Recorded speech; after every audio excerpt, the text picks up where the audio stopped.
Eu sei, concordo com o vereador Luiz Carlos, que isso não pode ser visto como um fim.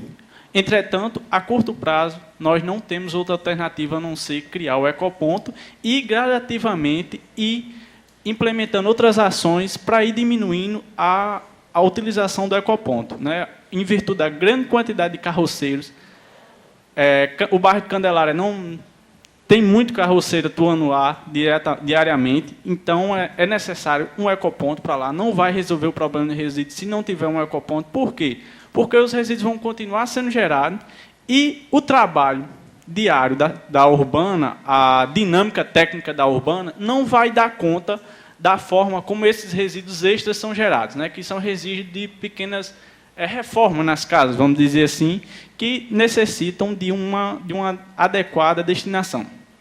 Com relação à proximidade do poço, isso é uma coisa a ser discutida e também discutido o lixiviado, ou seja, o líquido que vai gerar na operação desse ecoponto, né? Qual tipo de líquido vai gerar? Uma vez que não vai ter resíduos orgânicos, não tem como gerar chorume nem lixiviado. Então, vai ter um lixiviado o quê? Oriundo da lavagem pela chuva do resíduo da construção civil, e isso aí também pode ser revisto com relação à proximidade do poço, né, para dar garantia de segurança sanitária ao poço, pode ser visto uma forma de destinação de uma adequada drenagem dessa área do ecoponto. Isso aí é uma coisa necessária a ser vista. Então, eu queria colocar o seguinte, que o ecoponto ele é necessário. Infelizmente, em todos os meus estudos, em todas as minhas experiências trabalhando nessa área, desconheço atualmente uma outra alternativa que resolva a curto prazo, de imediato, né, o problema da deposição de resíduos em terrenos baldios. Desconheço. Vale ressaltar, que já é uma técnica utilizada, por exemplo, em municípios como São Paulo, né? Porém, é necessário essas discussões, é necessário que se discuta a operação do ecoponto. Porque o que vai determinar se ele vai ou não atender aos objetivos, inclusive da comunidade, e é necessário que a comunidade também comece a entender isso, é a operação dele.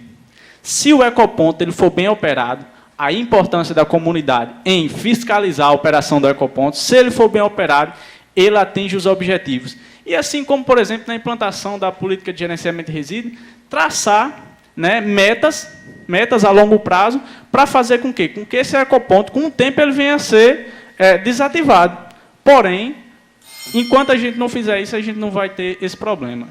Só finalizando, com relação à representante da CAERN, eu fui o precursor da discussão da toxoplasmose nos poços, né? Na época eu trabalhava no Parque da Cidade, e levantei essa discussão com relação, chamei outros representantes da CAERN, não lembro de ter conversado com a senhora, para discutir a importância e o risco sanitário e ambiental das pessoas que estão bebendo água da CAERN com relação à toxoplasmose, inclusive apresentando casos que já ocorreram em outros estados no Brasil. Certo? Era isso.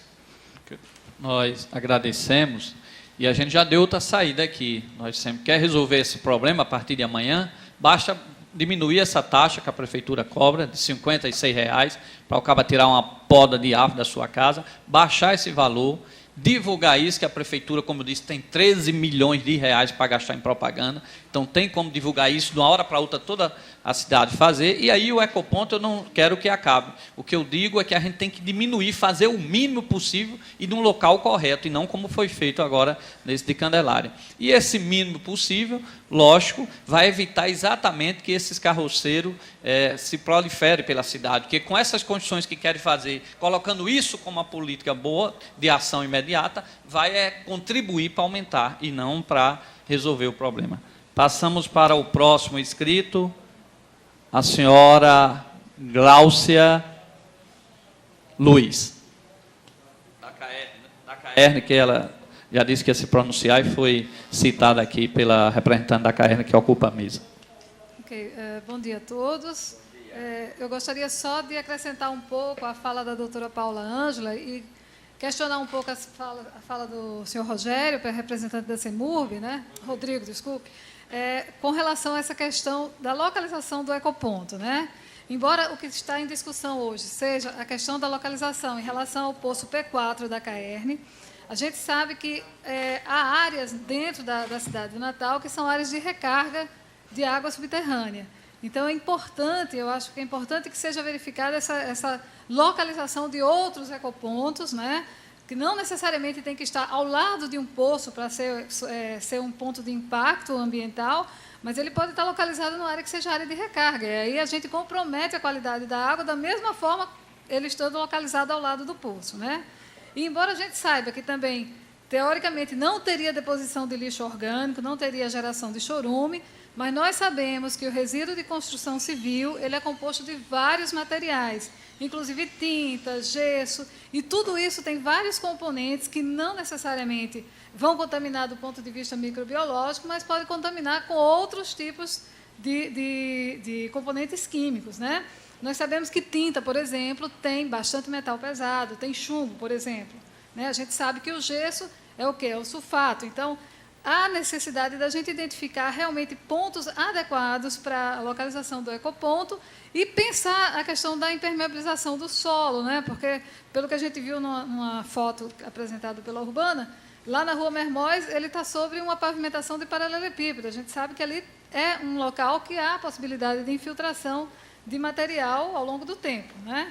E é exatamente a questão da operação, né, que tem que ser bem vista, porque se a gente tiver uma operação hoje que funcione e no futuro não funcione, a gente vai correr o mesmo risco da situação atual, que são os locais inadequados de descarte de lixo.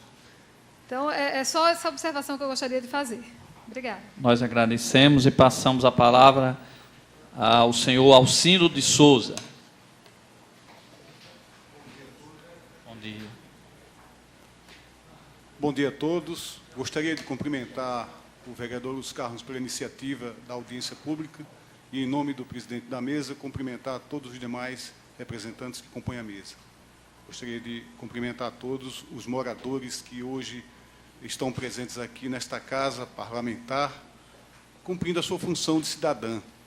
E eu acho que é o que nós precisamos fazer nesta democracia que foi conquistada a duras penas.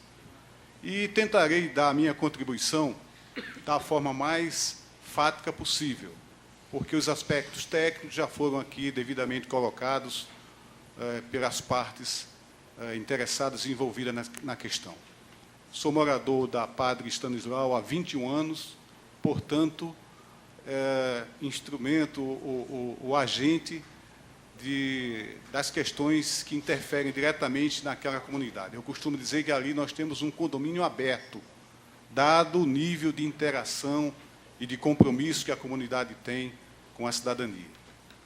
Tentarei contribuir da seguinte forma. Na questão da segurança, embora não seja o foco, mas serei breve nessa questão, porque já fui vítima da insegurança constante ali. Numa das fugas da delegacia, o meu filho quase foi vítima quando 2 elementos pularam a cerca, e nós moramos ali na esquina. Por muito pouco ele não foi, perdeu o carro, foi sequestrado. Mas esse é apenas um capítulo da insegurança que a gente experimenta ali naquela área. E agora com essa questão ambiental.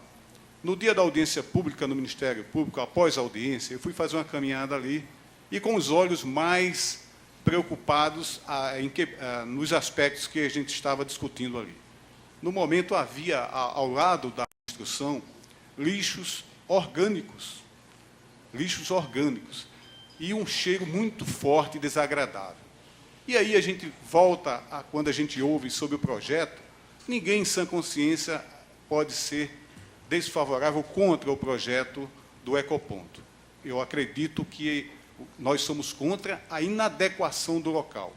E me espanta que o representante aqui da Urbana, engenheiro Haroldo, de reconhecida competência, mas ele coloca como um dos argumentos favoráveis à implantação naquele local a habitualidade da colocação do lixo. Ora, é verdade, morando ali há 21 anos, eu constato que realmente existia ali um ponto já de colocação de lixo. Mas não podemos ratificar um erro com outro erro. A inadequação já existia, mesmo clandestinamente. Na hora em que o poder público chega e instala ali um ecoponto, ele está ratificando um erro que já existia.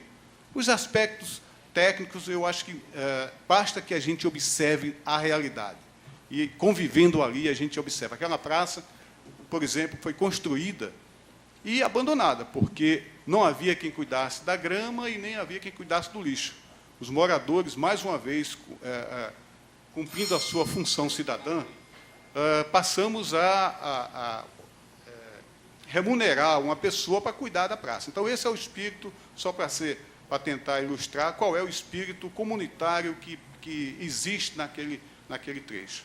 Então, a nossa contribuição acho que é visível, basta que se esteja no local, acompanhe os fatos de que a inadequação existe e ela é muito grande.